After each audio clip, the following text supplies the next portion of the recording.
Praise the Lord, brothers and sisters. परमेश्वर की स्तुति हो भाई और बहनों। I'm happy to be back in your midst. मैं बहुत खुश हूँ फिर एक बार आप सबके बीच में आकर। Sometimes the standards that we hear in God's word कभी कभी जिन मापदंडों को या जिन स्तरों को परमेश्वर के वचन में हम सुनते हैं can look so high as to be impossible to achieve. और हमें वो इतने ऊंचे लगते हैं कि हम सोच सकते हैं कि ये असंभव है, इनको पाना, इन मापदंडों तक पहुंचना असंभव है। And we can get so used to listening to these high standards और हम इतने आदी हो जाते हैं बार बार इन ऊंचे मापदंडों को सुनने के that subconsciously we begin to think, well, that's not possible, but anyway, it's good to listen to it. और अचेत अवस्था में हमारे अंदर ही एक विचार आने लगता है कि नहीं, ये असंभव है, इस मापदंड तक पहुंचना तो असंभव है, पर ये सुनना अच्छा है, इसलिए मैं इन सत्यों को सुनना जारी रखूंगा। But it mustn't be like that. पर ऐसा नहीं होना चाहिए। There's something promised in God's word. अगर परमेश्वर के वचन में किसी चीज़ का वायदा दिया है तो We should really earnestly seek to possess it. हमें हर वो कोशिश करनी है उस वचन को प्राप्त करने के लिए, उस वायदे को प्राप्त करने के लिए। I think of Hebrews in chapter 12. There's a verse here. मैं सोचता हूँ इब्रानियों की पत्री उसके 12वें अध्याय के बारे में। यहाँ एक वचन लिखा है, Hebrews chapter 12. इब्रानियों की पत्री 12वां अध्याय। We are told here, verse 16, we are given the warning from the life of Esau. हमें 16वें वचन में एक चेतावनी दी गई है ईसाऊ के जीवन से। In the Old Testament. ईसाऊ जो पुराने नियम में था। What is the warning we can get from the life of Esau? और फिर ईसाऊ के जीवन से हमें कौन सी चेतावनी मिलती है? Hebrews chapter 12, इब्रानियों की पत्री 12वां अध्याय verse 16. उसका 16वां वचन। There should be no immoral or godless person like Esau. Now, we wouldn't think that we are immoral or godless. I don't think there's anybody immoral or godless here. ऐसा न हो कि कोई जन व्यभिचारी या एसाव के समान अधर्मी हो। अब हम नहीं सोचते कि हम व्यभिचारी या अधर्मी हो। मुझे नहीं लगता यहाँ बैठा हुआ कोई भी व्यक्ति व्यभिचारी है या अधर्मी है। But here it's referring to his immorality and godlessness in one particular area. पर यहाँ ईसाव के हिंदी में व्यभिचार लिखा है, इंग्लिश में लिखा है अनैतिकता। उस एसाव का जो अनैतिक था या अधर्मी होना था, वो एक विशेष क्षेत्र के विषय में या एक घटना के विषय में वो लिखा गया है। And that is, he sold his birthright for a single meal. और उसकी अनैतिकता या उसका अधर्मी होना ये था कि उसने एक बार के भोजन के लिए अपने पहलौठे होने का अधिकार या पद बेच दिया। We know the story how he was coming back hungry and आप उस कहानी को जानते हो, कैसे एक दिन एसाव बहुत ही भूखा लौटा। Jacob offered him a meal. और याकूब ने उसे एक भोजन देने वाला था।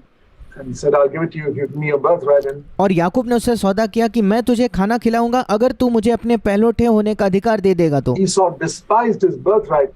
See, a birthright was not just property. और एसाव ने अपने पहलौठे होने के अधिकार को तुच्छ जाना। अब हमें ये जानना है कि ये जो पहलौठा होने का अधिकार, ये केवल कोई जायदाद या जमीन नहीं थी।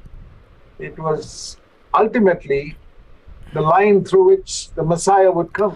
एसाव का जो जन्माधिकार था या पहलौठे होने का अधिकार था, वो वंशावली थी जिसके द्वारा मसीहा का जन्म होने वाला था। It was a tremendous thing to have ये एक बहुत बड़ी चीज थी। a birthright to be in the lineage of Abraham and Isaac. और उसका पहलौठा होने का अधिकार ये था कि वो मसीहा का वंशावली का हिस्सा होने वाला था अब्राहम और इसहाक के बाद। And Jacob got it. और उसके बजाय वो याकूब को मिल गया। But what does it mean for us when we are told, don't be like Esau, who gave up his birthright for a single meal or something temporarily that would satisfy him right now? फिर हमारे लिए इसका क्या मतलब होता है जब हमें ये चेतावनी दी गई है कि हमें एसाव जैसे नहीं होना चाहिए, जिसने अपने पहलौठे होने के अधिकार को एक बार के भोजन के बदले उसे बेच दिया।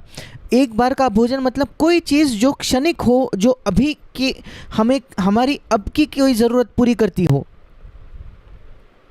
Something that he could gain that would meet his current needs. ऐसा कुछ जो वो प्राप्त कर सकता था, जो उसकी अभी की वर्तमान ज़रूरत को तो पूरा कर देता, And he lost his birthright. और उसने अपने पहलौठे के अधिकार को खो दिया। So the thing that we need to ask ourselves is, what is our birthright? और फिर जो प्रश्न हमें अपने आप से पूछना है वो ये है कि हमारा जन्म सिद्ध अधिकार क्या है, हमारा पहलौठा होने का अधिकार क्या है। If someone were to ask you, my brother, sister, what is your birthright? अगर कोई आपसे प्रश्न करता, मेरे भाई मेरे बहन, कि आपका जन्म सिद्ध अधिकार क्या है As a Christian, एक मसीही होने के नाते, you should be able to know the answer. आपको उसका उत्तर मालूम होना चाहिए। Well, let me show you turn you to Luke chapter 12. और मेरे साथ निकालिए लूका रचित सुसमाचार उसका 12वां अध्याय।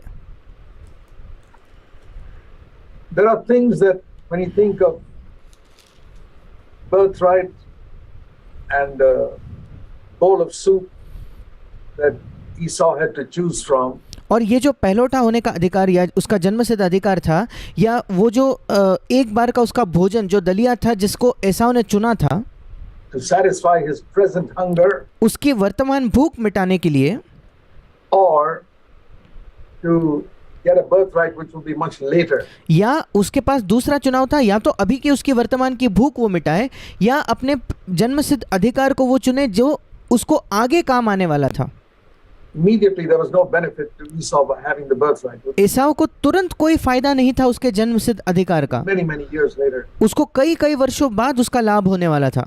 only when Isaac died that he would get a birthright. केवल इसहाक के मृत्यु के समय उसे अपना अधिकार मिलता। So the challenge is, am I going to satisfy myself with some immediate gain I can get? और इसलिए मेरे लिए चुनौती ये है कि क्या मैं अपने आप को संतुष्ट करने वाला हूँ, तृप्त करने वाला हूँ किसी वर्तमान के लाभ के लिए जो मुझे अभी मिलने वाला है, इस क्षण में मिलने वाला है। And by getting it, if I choose it and the price I pay is I lose my birthright, it's not worth it. पर अगर उस तत्कालीन लाभ को प्राप्त करने के लिए मुझे कीमत ये चुकानी पड़ती है कि मुझे अपना जन्मसिद्ध अधिकार खोना होगा, फिर वो कीमत चुकाना उसके लायक नहीं है। That's the point. वो मुख्य बात है। Now we know that many people are choosing things in the world and losing eternal life. हम जानते हैं कि इस संसार के लोग कई संसार की चीज़ों को चुनते हैं अनंत काल के जीवन से भी ज़्यादा। But here in Luke chapter 12, I want to show you पर यहाँ लूका रचित सुसमाचार उसके 12वें अध्याय में मैं आपको दिखाना चाहता हूँ। Luke chapter 12, it says, all the nations of the world are eagerly seeking things related to their earthly life. Verse 29, Luke 12:29. और लूका 12 उसका 29 वचन कहता है कि संसार के लोग बहुत तीव्र कोशिश कर रहे हैं, खोज कर रहे हैं इस संसार की चीज़ें जो उनकी ज़रूरतों को पूरा करेंगे। लूका 12 अध्याय उसका 29 वचन। What to eat, what to drink, क्या खाएंगे, क्या पिएंगे, etc.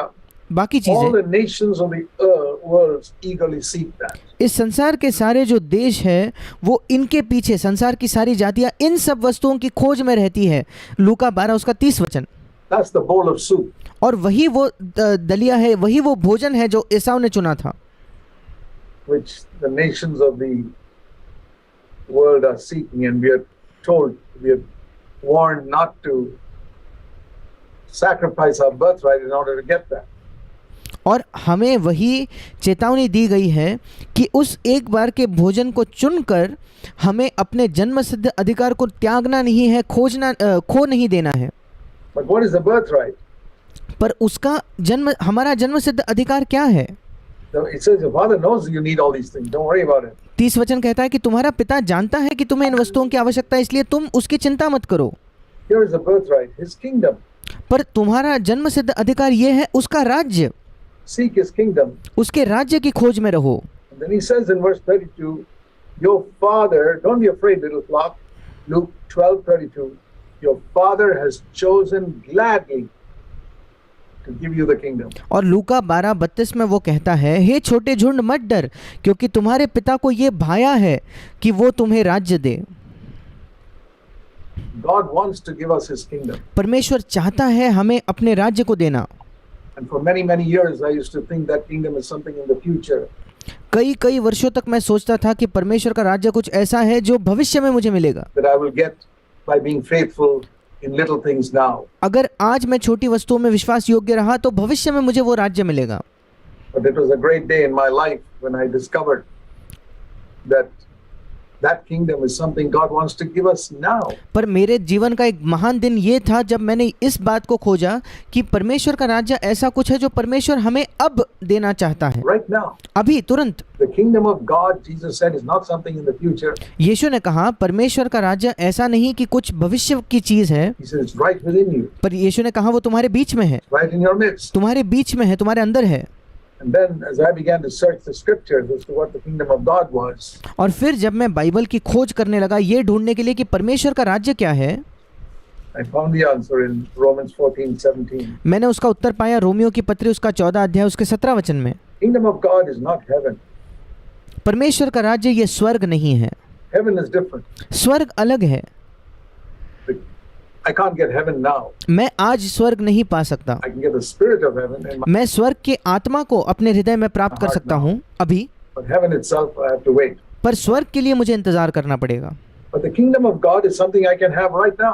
पर परमेश्वर का राज्य कुछ ऐसा है जो मैं अभी तुरंत प्राप्त कर सकता हूँ, It's my birthright. वो मेरा जन्मसिद्ध अधिकार है। What did we read? It is your father has chosen gladly to give you this kingdom. हमने क्या पढ़ा कि तुम्हारे पिता को ये भाया है, इंग्लिश में लिखा है तुम्हारे पिता को आनंद से वो तुम्हें ये राज्य देना चाहता है।